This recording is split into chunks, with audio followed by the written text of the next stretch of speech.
பார்த்துட்டு இருக்குது டாடா இண்டிகோ 12 வருஷம் பழைய வண்டிங்க, டீசல் வண்டி. ஸோ இந்த டீசல் வண்டிக்கு வந்து லோ மைலேஜ் இருக்குது, லோ பிக்கப் இருக்குது அப்படின்னு சொல்லிட்டு இந்த ஏபிஆர்டி டீசல் இன்ஜெக்டர் கிளீனர் வந்து வாங்கியிருந்தேன். இது வந்து டேங்க் ஃபில் பண்ணிவிட்டு நீங்கள் வந்து யூஸ் பண்ணலாம். நான் ஏற்கனவே வந்து யூஸ் பண்ணியிருக்கேன், நல்ல இம்ப்ரூவ்மெண்ட் இருக்கும்.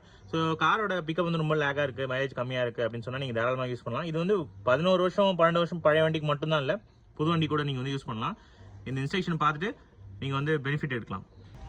நான் நேற்று வந்து டீசல் போட்டாச்சு, இப்போ வந்து இதை வந்து போட்டுறேன். ஃபுல்லாக வந்து போட்டாச்சு, அவ்வளோதான். இப்போ வந்து 3/4 டேங்க் இருக்குங்க பாருங்கள். இந்த இன்ஜெக்டர் கிளீனர் யூஸ் பண்ணிவிட்டு அதுக்கப்புறமா உங்களுக்கு 5 கிலோமீட்டர் தான் டிஃப்ரென்ஸ் தெரியும். கொஞ்சம் வண்டி வந்து ஓட்டுங்க, எடுத்த உடனே உங்களுக்கு டிஃப்ரென்ஸ் தெரியாது. மைலேஜ் இன்க்ரீஸ் ஆகும், உங்களுக்கு பிக்கப்பும் இங்கேருந்து இன்க்ரீஸ் ஆகும். சரிங்களா? இதோட விலை பார்த்தீங்க அப்படின்னா 260 ரூபா தான். இது வந்து உங்களுக்கு லிங்க் கொடுக்குறேன், அது மூலமாக இப்போ பர்ச்சேஸ் பண்ணிக்கோங்க. பழைய காருக்கு கண்டிப்பாக இதை வந்து சஜஸ்ட் பண்ணுவோம், புது காருக்கு தேவைப்படாது.